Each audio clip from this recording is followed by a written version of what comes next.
African new energies. That's exactly what we're going to talk about just here tonight at Momentous 2016. We've covered all bases tonight. We've been talking about all sorts of sectors. So this is the one we're going to concentrate on just now. We've got Stephen Larkin just here to tell us all about this company, because African energy, it sounds very exciting. Can you tell us a bit more?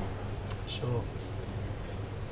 African energy in many ways is the last frontier in the energy market, for a simple reason that if one looks at the US population, add the European population, you'll get the same number of people in Africa who don't have any electricity.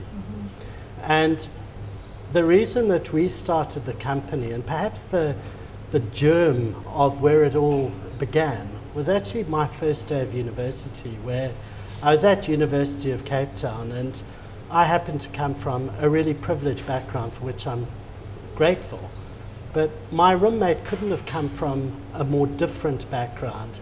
He was the first person in his entire village and province who had ever got beyond secondary school. That was the nature of apartheid. And I asked him what he was most looking forward to, having got to this ivory tower and this beautiful mountain, which was the finest university on the African continent. And he said to me, "Steve, this is the first time in my life that I'm going to be able to study in my room at night." Now, he has gone on to become a global authority on audit systems in gold mines, and he talks all over the world now. And he remains an inspiration to me because he took that light and turned it into a staggeringly successful technocratic career. And I often wonder, what if the other 600 million people got that opportunity? Roll forward 20 years. We got a call from the Namibian government. We had been involved in various energy projects, more on a consultancy and developmental basis in a number of African countries. And we were called by the foreign minister and said, Namibia, which is a very large country physically, it's 3 times the size of the UK, but it's only got a population of that of Birmingham. So it's not densely populated at all. But 60% of their population don't have electricity. And he said, can you help us? Can you get those people electricity? And we originally wanted to do it on solar. However, solar would have taken a year of GDP, paying back at 10%, and you would have bankrupted the country. So we said, you've got to find natural gas. Now, they had natural gas offshore. The Kudu field was found in 1974, but they've never been able to develop it because it's not big enough, it's not profitable enough. So I said they had to find natural gas onshore. So we've built a coalition with the community. We're really humbled by the support from the British government, which made us the first ever international oil and gas enterprise investment scheme. So effectively, investors' risk is underwritten by the British government, even though it's a Namibian project.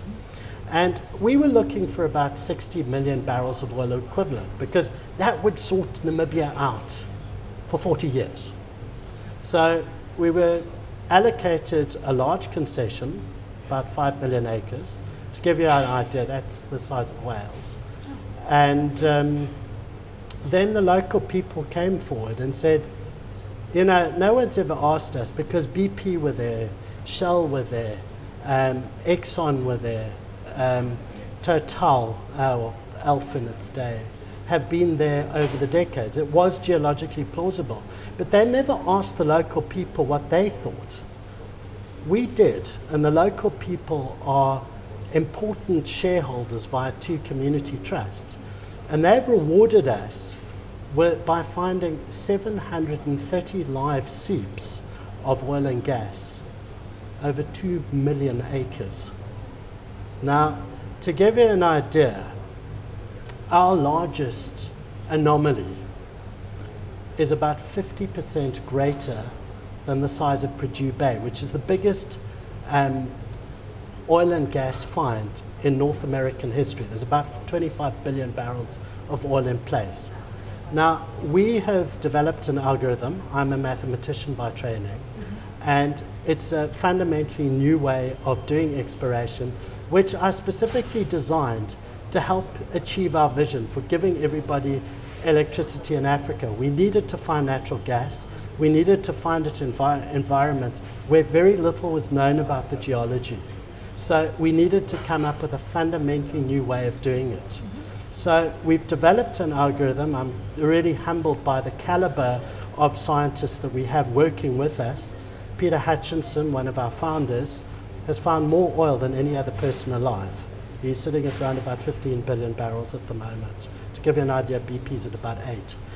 And so our scientists have found oil 36 times. Now, the next extraordinary piece of luck that we've had is, and this was luck, this wasn't skill, was that South Africa has been let down by its pipeline system. And if you picture South Africa, the Gauteng region, which is where Johannesburg is, it's the real economic heartland of the southern African subcontinent. About 40% of South Africa's GDP goes through it. They cannot get enough oil because the pipelines to the coast are failing. And this solves that problem, which means that we've effectively got $100 oil after tax, whatever the price does, because of that premium. So we are looking to list in 1 year's time. Okay. So we are looking for a small amount of money. It's about 75% subscribed already.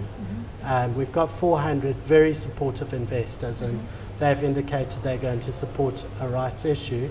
And we love Momentous Events, and it's it really, in my opinion, it's the best group of investors in London. So we want to see if they want to take the last bit. And it's obviously a perfect opportunity for you, as you just said, because you are looking for investors for that last little slice. What would you say to somebody who is thinking about your company? Obviously, it's something that you can feel good about as well. Sure. Well, we actually surveyed our investors, and over half of them said that the primary reason they invested in us was that they wanted us to give everybody in Namibia electricity. And many of them liked the tax benefits that the British government has given to encourage investment in this and other companies like it.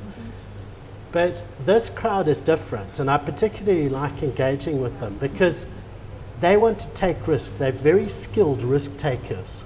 So they want to look at the upside and the downside. Well, our upside potential is simple. At the moment, they can get in at 1 cent a barrel.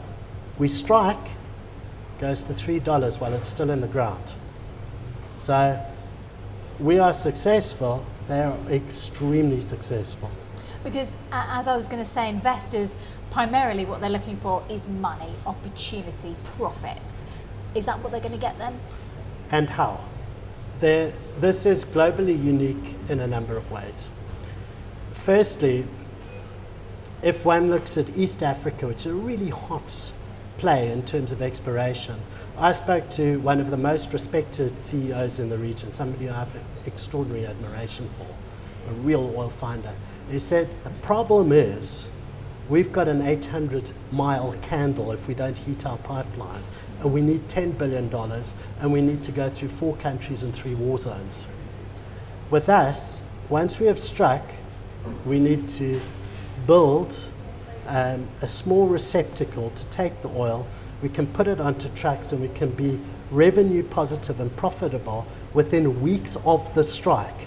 Now that just doesn't happen in African frontier exploration. You normally need to get the infrastructure to come to you. Our extraordinary luck is that we don't need any capital to do that. Okay, we'll leave it there. It's very informative, very interesting listening to you speak as well. Stephen Larkin, thank you very much indeed. Talking about African and new energy today here at Momentous 2016.